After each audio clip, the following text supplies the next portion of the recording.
Olá, pessoal, boa noite, sejam todos bem-vindos a mais uma aula da nossa disciplina de computação. Hoje nós vamos rever aí, para quem já viu, né, a questão da arquitetura de computadores. É a nossa última matéria, vamos dizer assim, dessa parte de computação, de introdução mesmo à organização aí dos computadores, à estrutura computacional, ok? Então, acredito que algumas coisas vocês já tenham visto. Se sim, a gente dá uma repassada, se não, a gente vê coisas novas aí, tá bom? Vamos relembrar por que é interessante a gente rever os componentes básicos de um computador e de onde saiu, né? De onde saíram, como que chegou nesses componentes que nós conhecemos hoje, tá bom? Essa arquitetura, então, que nós conhecemos, que nós usamos hoje, ela foi proposta por von Neumann, em 45. Então, lembram que, até então, todos os computadores tinham aquela estrutura mecânica básica, em que não havia muita interatividade. O computador executava uma série de instruções e dava um determinado resultado. Então, von Neumann, ele propôs uma arquitetura diferenciada. Na arquitetura proposta por ele, nós temos, então, o computador dividido basicamente em três componentes. Okay? Nós temos um processador, uma unidade de processamento, que é responsável por efetuar os cálculos, por fazer o processamento de dados, por interpretar instruções de um programa. Okay? Nós temos uma unidade de entrada por onde entram dados, então, é um componente específico por onde nós vamos entrar com dados para serem executados por essa máquina. Essa unidade de processamento, de posse desses dados, vai fazer o processamento, né, vai executar as instruções e vai gerar uma saída. Lembrando que nós temos uma memória auxiliar que vai ser usada pela unidade de processamento para armazenar instruções. Então, as instruções de um programa, de um software, são carregadas na memória, e também os dados, né, como a gente já conhece aí, os dados numéricos, os dados de strings, enfim, os dados que um programa armazena, que um programa utiliza, são alocados na memória RAM, que é a memória principal. Então, os dispositivos de entrada, eles foram desenvolvidos basicamente para não ter nenhum processamento neles. Então, a ideia de von Neumann era descentralizar o computador, né, ou dividir em partes menores, para que cada parte executasse apenas uma ação específica. Então, na parte de unidade de entrada, nós temos dispositivos que vão pegar objetos, pegar imagens, pegar letras, caracteres, sons, e vão transformar isso em linguagem binária, em bits, ok? Então, uma unidade de entrada, um dispositivo de entrada, nada mais é do que um dispositivo que vai ler uma imagem, que vai ler uma letra, que vai ler um caractere, que vai ler uma fotografia, que vai ouvir, né, gravar um som, e vai transformar isso em 0 em 1. Um. Então, o dispositivo de entrada, ele tem essa única função de carregar aquilo que foi lido para a memória RAM e para o processador. Então, vejam que no dispositivo de entrada, nós não temos processamento de dados. Processamento no sentido de manipular os dados pelo programa, né? Nós temos apenas, se é que a gente pode chamar de processamento, nós temos apenas a tradução, ok? Então, a tradução de imagens, de sons, de letras, de teclas, de toques no teclado, em bits, em 0 e 1. Isso não é um processamento, isso é uma tradução, ok? É diferente o entendimento aqui. Eles simplesmente traduzem um toque no teclado, um clique numa posição específica da sua tela, né, uma coordenada XY em que você clica, um som, uma imagem, uma foto. Essas informações, né, esses componentes são traduzidos em zeros e uns, que serão, então, esses sim, utilizados pelo processador para gerar novas informações e novos dados, ok?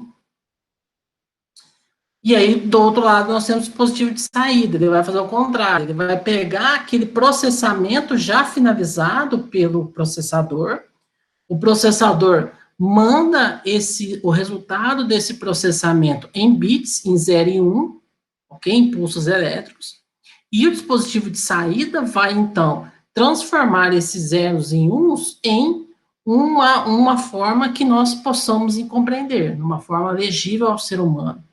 Então, se você pega, por exemplo, uma simples impressão, o que acontece? Quando você trabalha num editor de texto, quando você digita, quando você escreve uma frase, alguma coisa, você está teclando ali no teclado e o processador está recebendo aquilo como 0 e 1, né, pulsos elétricos.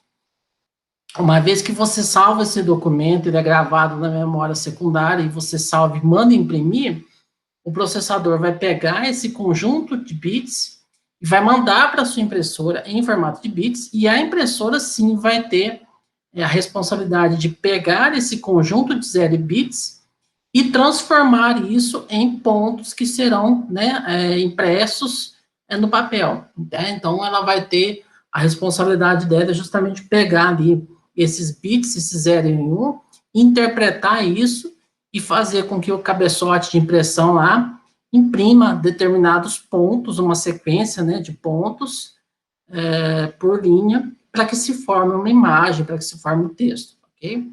Da mesma forma, a impressora 3D que vocês estão vendo ali, da mesma forma um vídeo, da mesma forma um som que você escuta, tá? Tudo isso são bits convertidos numa saída que nós, seres humanos, entendemos, ok? Que é compreensível para nós. Então, o dispositivo de saída, ele tem essa responsabilidade de pegar esses bits que foram gerados, né, que foram processados, e que, então, vão ser convertidos em algo que nós possamos compreender, uma foto, que nada mais é do que pontos impressos, né? Um som, uma imagem na tela, alguma coisa do tipo. A parte mais importante, se é que a gente pode assim dizer, é a CPU. É ela que é, como já dizia a propaganda da Intel, o cérebro do computador. Né? Mas o processador em si, a CPU em si, ela é basicamente dividida em 3 componentes principais, que são os que a gente mais acha na literatura, porém ela tem mais 2 componentes. Os 3 principais são a ULA, a UC e os registradores, ok? A ULA, que é a unidade lógica e aritmética, a unidade de controle, a UC, e os registradores. Os processadores modernos ainda têm unidade de gerenciamento de memória e as unidades de ponto flutuante. Embora essas duas, às vezes, mal sejam lembradas, elas também estão dentro de uma CPU e fazem parte de qualquer CPU de computador. Ok? A ULA, então, vamos dar uma repassada nesses 5. A ULA, pessoal, unidade lógica e aritmética, já diz o nome, ela realiza operações lógicas e matemáticas e aritméticas. Lembrando que toda operação aritmética que o computador executa é basicamente mais e menos. Mas como assim, Sidney? A multiplicação? A multiplicação é uma sucessão de somas, né? E a divisão, uma sucessão de subtrações. Então, a ULA tem basicamente a responsabilidade de realizar essas operações matemáticas, essas operações de soma, de subtração e booleana. Lembrando aí da lógica booleana, né? As operações de AND, de XOR, de NOT, de OR, ok? Então, com base nas instruções que são carregadas na memória RAM, e então devem ser interpretadas, né, processadas ali pela CPU, a ULA, ela está dentro da CPU e ela tem a responsabilidade única e exclusiva de realizar esse tipo de operações. Lembra do nosso computador hipotético? É como se fosse a calculadora. Tá? Então, a ULA assume o papel de calculadora. Ela só faz cálculos. A unidade de controle é como se fosse o usuário, né, o operador. É ele que vai dar instruções, ou ele que vai controlar as operações no exterior da CPU e dar instruções para o correto funcionamento da CPU. Então, ela que tem a responsabilidade de coordenar as operações que o processador irá fazer. Okay? Então, ela tem a capacidade de ler as instruções que estão armazenadas na máquina, na memória, e controlar essas instruções, dar ordem para que essa operação seja executada, para que essa informação seja carregada na memória RAM, ou aquele dado seja tirado de lá, seja lido de lá, ok? Então, ela é que vai fazer a coordenação das operações da CPU e da troca de dados da CPU com outros componentes. Os registradores, pessoal, nós podemos entender como uma espécie de memória RAM interna, ok? A gente sabe que a memória RAM, ela é muito mais lenta que o processador, né? O processador, a frequência de trabalho de uma memória RAM é bem inferior à frequência de trabalho de um processador. Então, o que acontece? Dentro do processador existem os registradores, que são componentes, é uma espécie de memória temporária, uma memória RAM temporária dentro do próprio processador. Então, para operações em que é necessário um armazenamento rápido de alguns dados, o processador utiliza os registradores. Okay? Então, algumas instruções que envolvem cálculos, que envolvem registrar determinados dados na memória, mas de forma rápida e a ser consultado rápido para frente, ou de forma a apoiar o processamento da CPU, né, da ULA, os registradores assumem esse papel de memória temporária. Okay? Então, primeiro, eles assumem, né, essas operações são registradas, são colocadas nos registradores, e depois eles são migrados para a memória RAM, de forma, vamos dizer assim, um pouco mais definitiva, né, de forma a ficar mais temporário lá na RAM. Os registradores atuam como uma RAM de rápido acesso, ou de curto acesso. Então, quando o processador precisa de armazenar alguns dados de forma mais rápida, para consultar mais rapidamente, ou de uma forma temporária bem mais curta do que a memória RAM, ele usa os registradores. Eles, então, são armazenados, né, as instruções, os dados são armazenados nos registradores e depois movidos para a memória principal. Então, nós temos os registradores que guardam os endereços da próxima instrução, então, eles registram internamente onde está, qual posição da memória RAM que está a próxima instrução a ser executada pelo processador. Ele armazena qual instrução está sendo executada e guarda o endereço da pilha de execução do programa. Então, basicamente, ele também tem essa função de registrar aí onde estão as informações, né, de orientar onde estão as informações para a execução do programa. Então, notem que ele é uma memória RAM dentro do próprio processador, né, uma espécie de memória RAM dentro do próprio processador. Para que o processador não perca tempo, né, indo buscar na memória RAM uma instrução ou um dado que precisou ser armazenado temporariamente. Então, a busca no registrador que está dentro do próprio chip é muito mais rápida. Né? E nós temos a unidade de gerenciamento de memória, né, que ela vai traduzir os endereços virtuais em endereços físicos.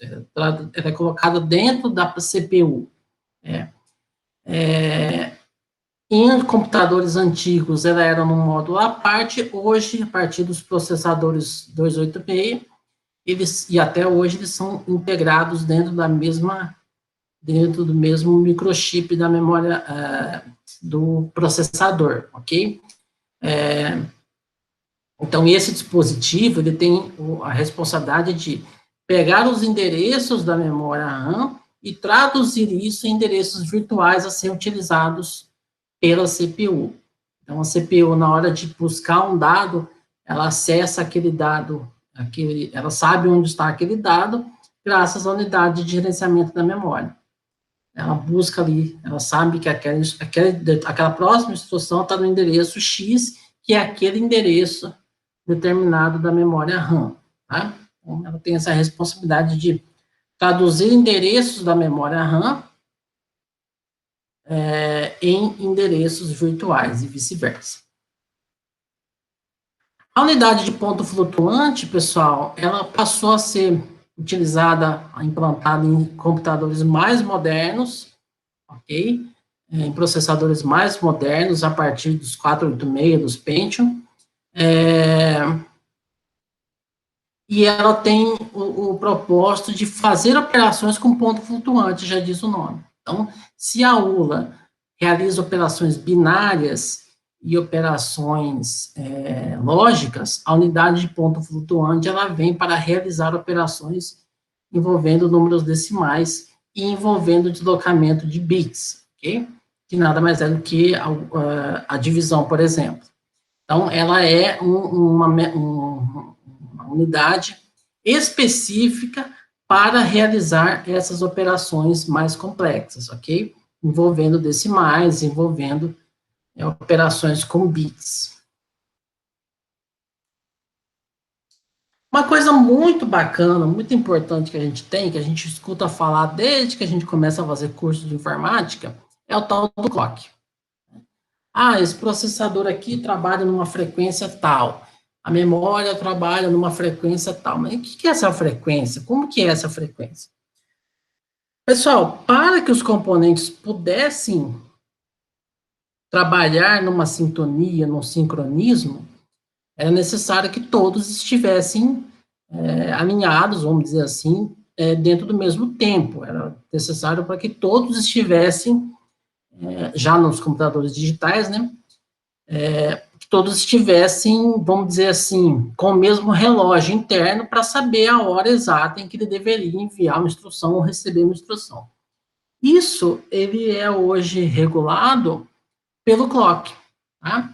Então, o sinal de clock, o que que é? É essa imagem que vocês estão vendo aí. É um circuito integrado com um cristal, e esse cristal pulsa, tá? Ele vem na placa-mãe do computador, e ele que determina o pulso, né, o ritmo, vamos dizer assim, da frequência de trabalho de um computador. Tá? Então, ali, o sinal de 1 Hz alterna valores zeros e baixos, ou seja, 0 e 1, uma vez por segundo. 1 MHz altera esse valor 1 milhão de vezes por segundo. Tá? O tempo entre duas repetições de clock é denominado período de clock, ou seja, eu tenho um pulso alto, um pulso baixo, quando eu tenho um novo pulso alto, eu falei que eu passei por um ciclo de clock ou por um período de clock. Essa variação zero e alto é que os componentes do computador usam para sincronizar as suas ações, principalmente a memória RAM. Na hora dela mandar dados para o processador, ela manda no pulso baixo ou no pulso alto do clock.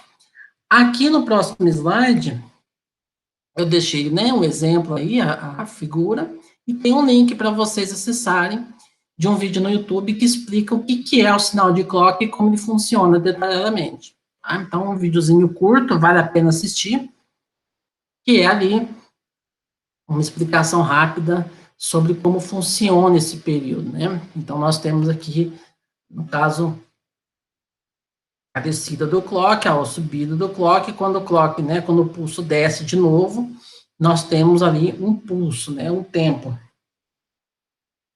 A frequência, então, é dada quantas subidas ou quantos pulsos, né, quantas subidas e descidas são executadas num determinado segundo. Quando a gente fala o processador tem tantos gigahertz, nós estamos falando de tantos milhões, bilhões de pulsos, né, de subidas e descidas por segundo. Então, é essa subida e descida que os componentes eletrônicos usam para trocar dados no circuito interno, tá, para que haja sincronismo nos dados que são trocados dentro do circuito. Junto com o clock, por que é necessário o clock? Para que uma vez que existiu o barramento. O que é o barramento? Barramento nada mais é do que as linhas de comunicação onde nós colocamos os equipamentos do computador, né, os componentes do computador. Basicamente, existem 3 barramentos. Barramento de dados, que é esse sinal verde que vocês estão vendo, que é por onde vai transmitir os dados. Então, aqui nós temos apenas transmissão de dados. Dados que são usados pelo processador e alocados em memória dos programas. Ele é do tipo bidirecional, tá? Então, há a troca de dados indo e vindo. Nós temos a comunicação, o barramento de endereços, que ele vai dizer para o processador em qual endereço de memória está aqueles dados, ok? Ele é do tipo direcional, então ele sai do processador e vai para a memória, tá? E a comunicação de controle, que controla os barramentos anteriores, tá? Então, ela pode tanto reduzir a transição de dados de um barramento, quanto aumentar a transição de dados de um barramento. Se você tem, por exemplo, vamos pensar aqui um computador com uma placa de vídeo, uma placa de gráfica, uma placa vídeo gráfica, né? E ali você está jogando, você está executando algum software de edição de imagens, precisa de maior processamento naquele momento. Obviamente, o barramento de controle, ele vai alocar, ele vai fazer com que o barramento de dados de endereços da placa de vídeo tenha prioridade sobre os demais barramentos do seu computador, ok? Então, por o barramento da placa de vídeo estar com mais demanda, está sendo mais utilizado pela máquina, ele vai ter prioridade na troca de dados, dentre outros barramentos que serão menos utilizados, ok? Naquele momento dentro do seu PC. Beleza. Quais são os barramentos mais utilizados hoje em dia? Não trouxe todos, né? Porque, enfim, vários foram criados desde então, mas os mais importantes. O PCI, ele surgiu na década de 90, ele foi criado pela Intel, ele é uma evolução do barramento ISA, que era muito utilizado nos primeiros computadores, tá? Ele era um conector bem maior, e aí a Intel veio com o PCI. Ele permite transferir 32 bits por pulso de clock, tá? E ele trabalhava numa frequência de até 33 MHz. Então, se você tinha ali uma placa-mãe que trabalhava numa frequência de 33 MHz, o barramento PCI trabalhava na sua capacidade máxima. Esse barramento trouxe a inovação do Busmaster, ou seja, ele permitia que, imagina que você coloca ali nesse barramento, sei lá, uma placa de som, uma placa de vídeo. A troca de dados, né, como eu falei, né, o monitor ali fazia a transição das imagens para bits, né, ou de bits para imagens, no caso. Mas essa troca era realizada diretamente com a memória RAM, tá? Então, os dados iam para a memória RAM e esse barramento era capaz de transportar esses dados direto da memória RAM para o barramento, ou para a saída, sem que o processador tivesse que realizar isso. Então, olha que bacana. Esse barramento permitia o ganho de performance, já que não era o processador que fazia a leitura e o gravamento de dados, né? Ele não era responsável por gravar dados na RAM. Era o próprio barramento que fazia esse tipo de ação. Parece muito bobo hoje em dia, mas para a época foi um avanço enorme na velocidade dos computadores. Então, o processador passou a não ter mais essa tarefa, e aí você ganha performance. O processador passa a ser usado apenas para outros tipos de processamento, e o serviço de transporte de dados, né, de enviar dados da RAM para a saída para aquele barramento, né, para o PCI no caso, para a saída de uma placa de vídeo, de uma placa de som, ele já não tinha que mais se preocupar com isso, tá? Então, você tem um ganho de performance muito grande. Depois do PCI veio o AGP, ele era mais voltado a processamento gráfico. O processamento gráfico, pessoal, os softwares gráficos começaram a ganhar cada vez mais espaço, ganhar cada vez mais demanda, a serem cada vez mais utilizados. E em 96, os chips gráficos na época demandavam, né, começaram a ser mais desenvolvidos, Então, a Intel também veio com esse barramento no ano de 96, e era exclusivo para vídeo, ele era específico para chips gráficos, tá? Então, era um barramento em que você colocava ali a sua placa de vídeo, e ele tinha ali esse barramento, ele era uma trilha, né? Quando a gente fala de barramento, vamos lembrar da trilha. Aquela trilha ali entre essa placa, esse conector laranja e o chip e o microprocessador era único. O AGP era só para vídeo, ou seja, ele não havia concorrência. Se o PCI, a gente podia conectar placa de vídeo, você poderia conectar placa de som, você poderia ligar sei lá, uma placa de rede, né, externa, você poderia colocar outras placas, o AGP não, ele era dedicado apenas a vídeo. Então, ele era muito mais rápido, ele não tinha concorrência de outros barramentos. Então, na trilha dele não tinha outros dispositivos, até porque na maioria das vezes você só vai ter uma placa de vídeo no computador. Pelo menos na época, né? Hoje em dia não, mas na época geralmente só tinha uma placa de vídeo nos computadores. Então, você ganhava muito agilidade, muita rapidez na troca de dados entre a placa, né, entre o vídeo e o processador e a memória.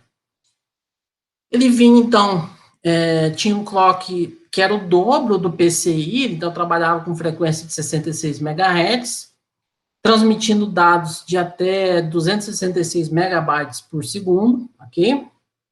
E ele tinha várias, né, o AGP tinha o AGP1, AGP 2.0 e 3.0.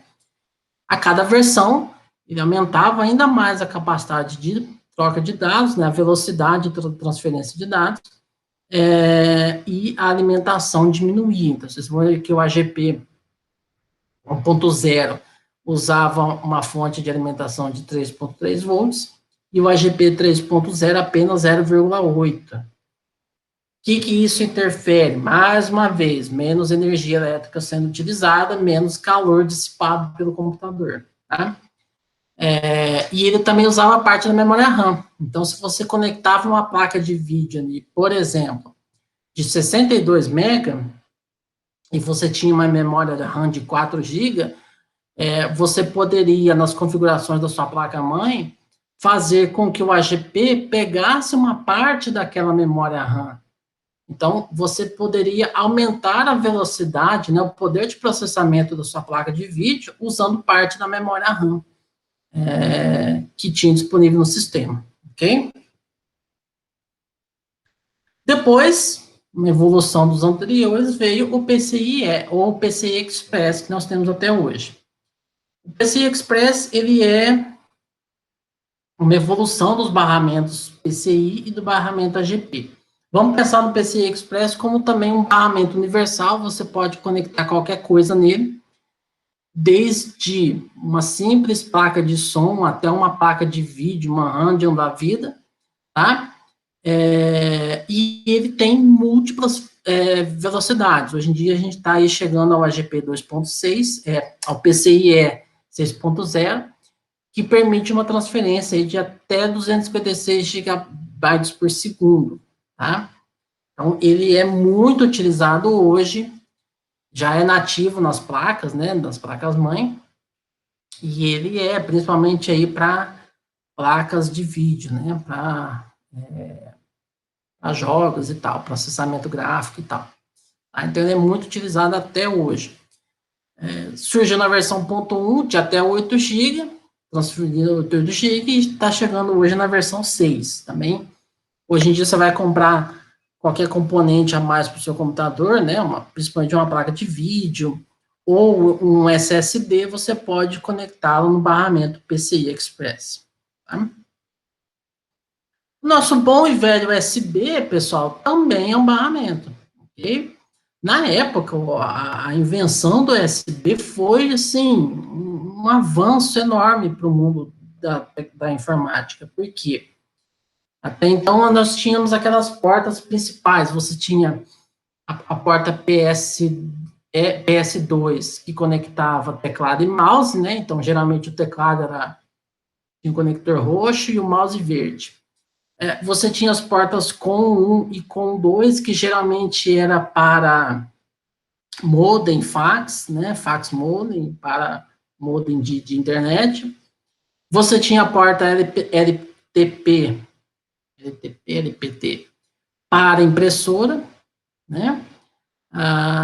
E aí basicamente, o computador era isso, né? Você tinha a VGA, né, para saída de vídeo, e aí veio o USB. O propósito do USB é o mesmo que até hoje.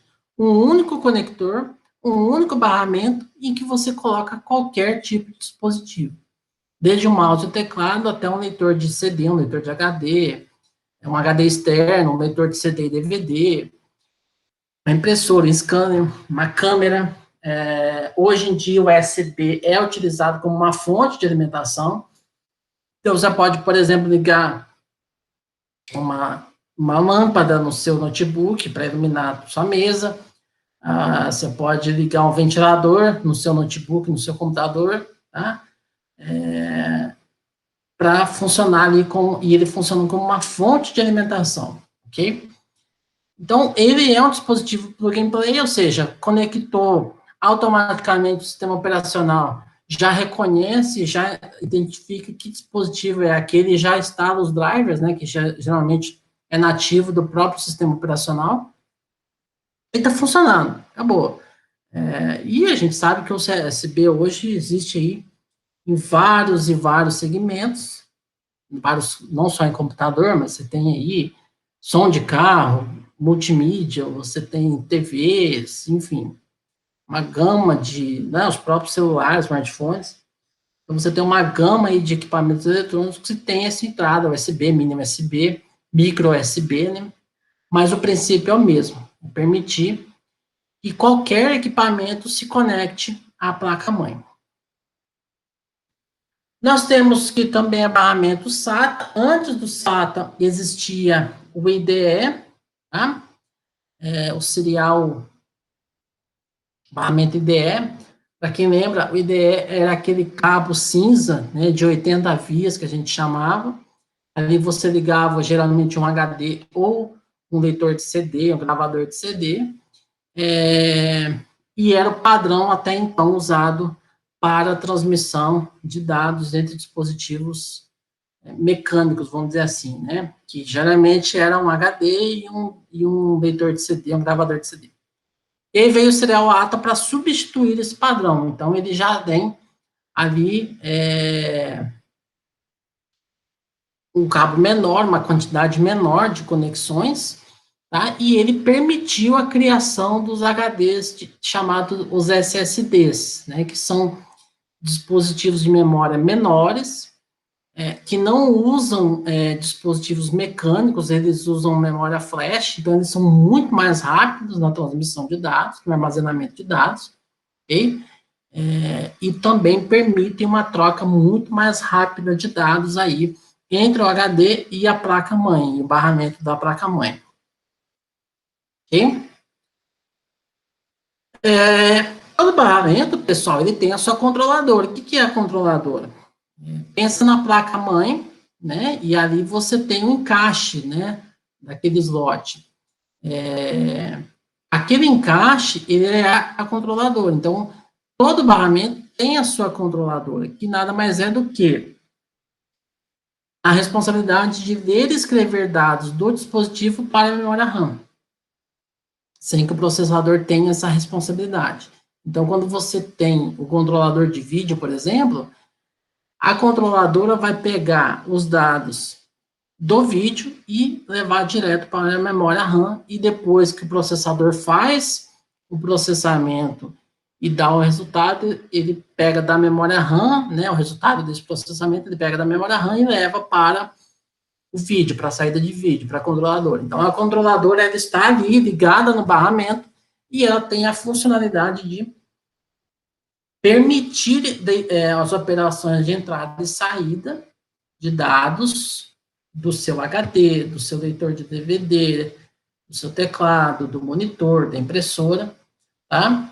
ela tem a responsabilidade de transformar esses dados e permitir a leitura e escrita desses dados. Transformar não, permitir a leitura e escrita da memória, de dados da memória RAM para o equipamento. Então, ela não tem, antes essa função era do processador. Lembra que eu falei do barramento PCI, né, que o PCI permitia, ele já vinha com essa inovação, a controladora vai nessa mesma linha, tá? Então, a controladora permite essa troca de dados e permite gravar dados na memória RAM e ler dados na memória RAM para o dispositivo sem ter que passar pelo processador. Memória RAM, todo mundo já sabe o que é, né? Ela é uma memória de curta duração. Ela foi criada justamente para auxiliar o processador a armazenar instruções e dados. Então, lembra da proposta de von Neumann? Dividir o computador em partes e cada parte ter sua função específica. Então, o processador só faz cálculo, só processa, executa instruções. As instruções, os comandos, os dados ficam na memória RAM. Não cabe ao processador guardar dados, não cabe ao processador armazenar dados ou instruções. Ele vai na memória RAM, como a gente já viu, né? Ele pode estar nos registradores também, mas basicamente ele vai na memória RAM, lê a instrução e executa. Tá? Lembrando do computador hipotético, é o papel do usuário no escaninho. Ele vai lá no escaninho e guarda aquele dado, ou lê o cartão que está no escaninho. Tá? Então, a memória RAM é o nosso escaninho aí. É onde ficam armazenadas as instruções. Ok? É interessante a gente sempre prestar atenção no barramento. A memória RAM, pessoal, ela sempre vai ter ali uma taxa de latência, ou seja, um atraso. A memória RAM, ela sempre vai ter um atraso em relação ao processador. O processador é bem mais rápido. Então, quanto menor a latência, melhor a memória RAM. Da mesma forma, quando a gente vai comprar memória RAM, a gente precisa comprar uma memória que trabalhe do mesmo barramento do processador ou da placa-mãe.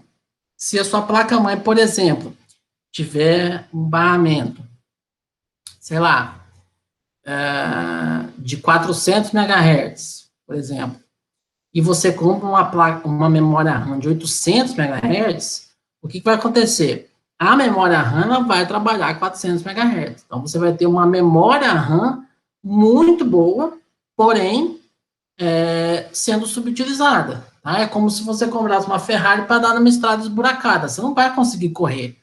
Tá? Então, tem que alinhar as duas coisas. Comprar uma memória RAM que tenha na mesma frequência da sua placa-mãe. Tá? Então, não adianta você ter uma placa-mãe de 800 MHz, e ao contrário também acontece, né? Uma placa-mãe de 800 MHz, uma memória de 400, o que vai acontecer? Vai haver um gargalo aí. A memória RAM vai limitar o poder de processamento da sua máquina, porque ela vai estar trabalhando uma frequência bem mais inferior, ou seja, ela vai demorar mais para transferir dados para o processador, ok? Existem as memórias não voláteis, aqui estou falando de memórias do tipo RAM, tá ok? Das memórias não voláteis, ou de memórias principais. As mais conhecidas são do tipo ROM, ok? E aí nós temos a ROM, que geralmente ela é gravada na BIOS, né, que o sistema básico ali de start do computador, né? O Basic Input Output System. Então, quando você liga a máquina, a BIOS carrega ali uma série de programas, faz a varredura de todos os drivers, de todos os barramentos, de todas as conexões que estão funcionando e carrega, então, o sistema operacional na sua memória RAM, ok? A PROM, que é gravada uma única vez pelo usuário, então, às vezes, ela vem uma memória para que você grave, e ela é gravada só uma vez, então gravou, acabou. A EPROM, que é uma memória que você pode gravar mais de uma vez, mas ela usa um mecanismo todo especial, né? Então, ela usa raios, ela usa violeta, ela usa equipamento especial, e a EEPROM, que é gravada e regravada mais de uma vez, que também é utilizada, que também é feito isso usando equipamento específico. Basicamente, essas memórias, pessoal, elas não são criadas para armazenamento rápido, ok? Elas são feitas para armazenamento de instruções básicas, de instruções de baixo nível, para dar o start na máquina, para fazer alguma leitura de identificação de defeito de hardware, tá bom? A BIOS aí é que a gente acaba mais conhecendo, né, conhecendo mais, que ela vem embutida na placa-mãe, ela que dá o start na máquina, e ela não é gravável, tá? Ela já é gravada na fábrica, é colocada na placa-mãe, e depois acabou. Existem ainda, né, algumas ameaças, alguns vírus que tinham capacidade de apagar a BIOS do computador. Apagou a BIOS do computador, acabou, você perde a máquina.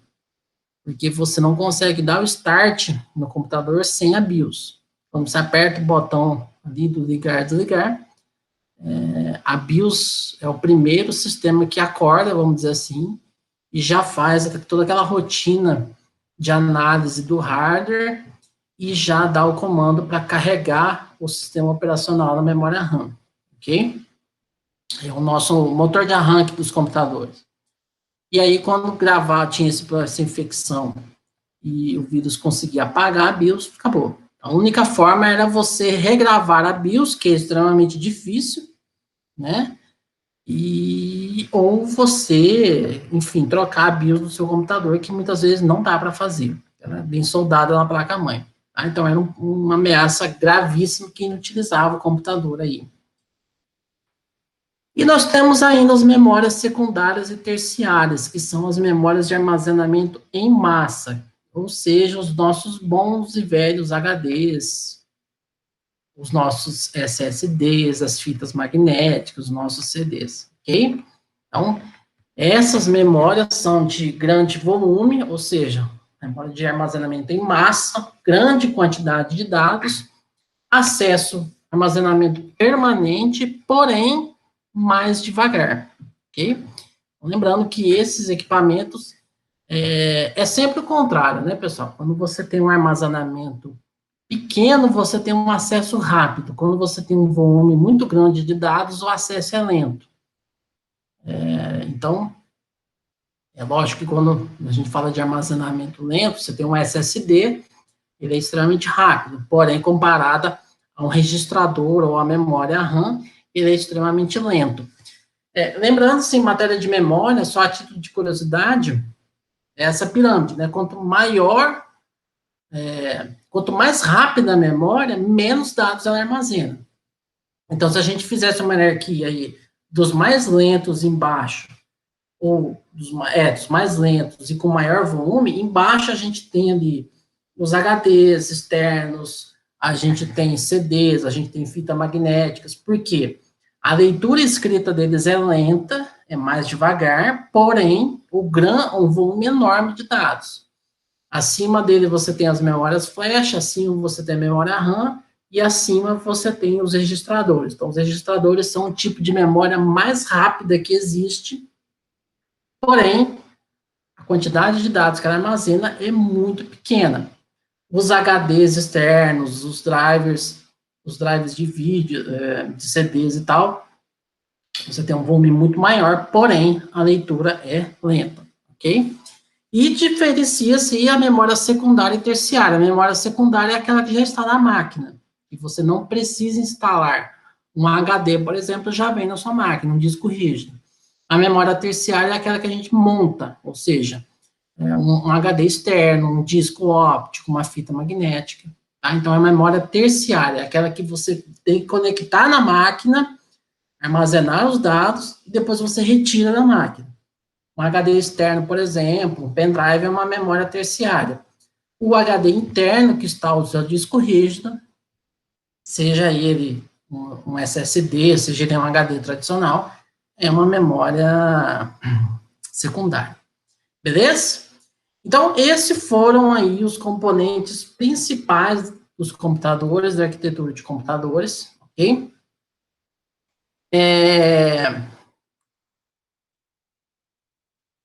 Esses são os componentes principais, são eles que foram feitos aí a partir da proposta de von Neumann, em que ele propôs a divisão aí do computador em partes, né, em segmentos, para que cada parte, cada componente faça exatamente aquilo, aquela função específica.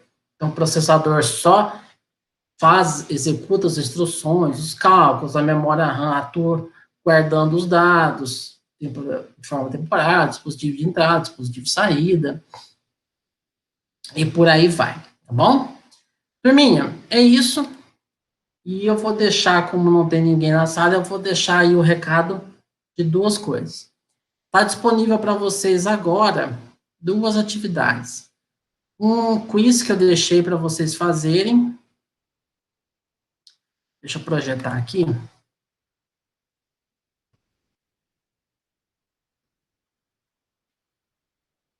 Projetar aqui.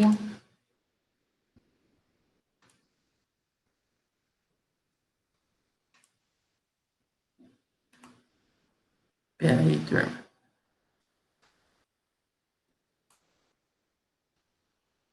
Aí. Deixei aqui para vocês, então, um exercício, é um quiz, tá? No Google Forms. Ó, relembrando aí os componentes principais do computador, tá bom? Façam ele como a título de revisão e tem lição de casa para vocês fazerem. A próxima aula, semana que vem, será feita pelos senhores, tá bom? Como que vai ser? Nós vamos discutir a arquitetura dos processadores. Por quê? Porque muito da evolução dos computadores se deu aliás, muito da evolução da computação girou em torno dos processadores. Os processadores foram um dos componentes que mais foram desenvolvidos ao longo dos últimos anos, ok? Foram os que mais avançaram.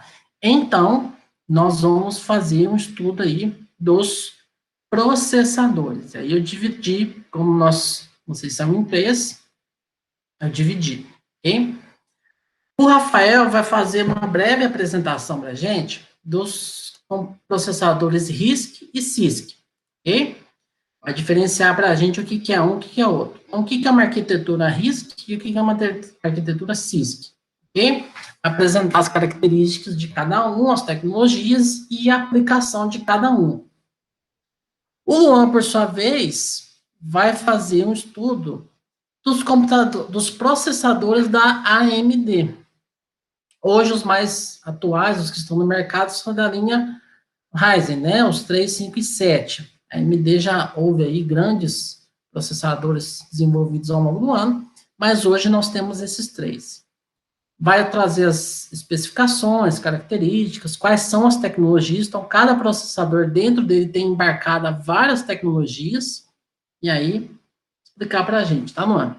E a Caroline, por sua vez, vai fazer o mesmo que o Luan, porém, da arquitetura Intel.